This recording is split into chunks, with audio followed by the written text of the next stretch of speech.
क्या तरीका होगा? वो किसी भी इंस्टीट्यूशन में, सिर्फ सिंध यूनिवर्सिटी की बात नहीं है, सिंध के किसी भी तालीमी इदारे में किसी किस्म की हैरेसमेंट की बर्दाश्त नहीं करेगी और तमाम कानून पर मुकम्मल तरीके से अमल किया जाएगा। सबसे बड़ी बात यह है कि अगर कहीं कोई ऐसा वाक़या हुआ तो उसके ऊपर इक़दाम होगा।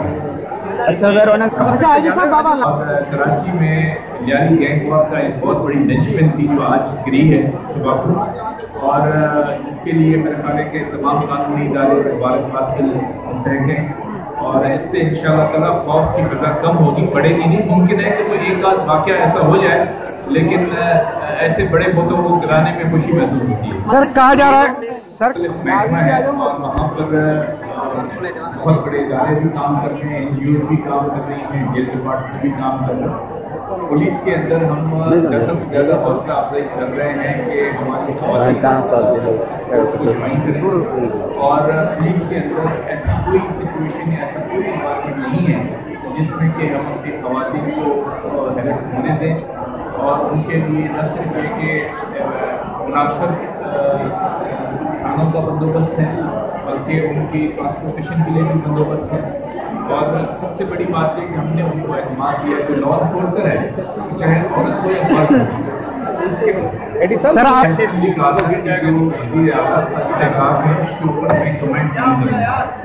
ये सवाल आप जो है वो वज़ीर आला से करें तो बेहतर है। एडी साहब मेरा सवाल ये है कि जो नए साल की रिपोर्ट आई है एक नहीं है सर स्ट्रीट क्राइम बढ़ा है, स्ट्रीट क्राइम बढ़ा है और वारदातें बहुत ज़्यादा हुई है पहले महीने में जनवरी में। कोई ऐसी बात नहीं है। आपने अगर किसी ने 14-15 दिन की कोई रिपोर्ट उठा के दे दी तो उसके ऊपर तो फैसला नहीं कर सकते।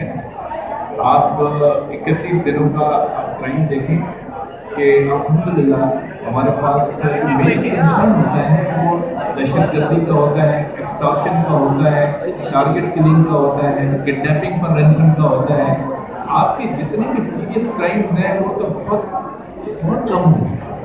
अल्हम्दुलिल्लाह आपकी सड़कें महफूज हैं, अगवा बना सामान बंद हो गया है, टारगेट किलिंग बंद हो गई है, बहुत कदरें कम हो गई। आप शहर में कोई दहशतगर्दी नहीं हुई तो उन चीज़ों को छोड़ के अगर हम सिर्फ एक हेड ऑफ क्राइम को ले लेते हैं, इससे पहले भी जो सिविल पीस लगाम कमेटी ने 2015 का 2016 का क्राइम डेटा दिया था, बड़ी अफसोस की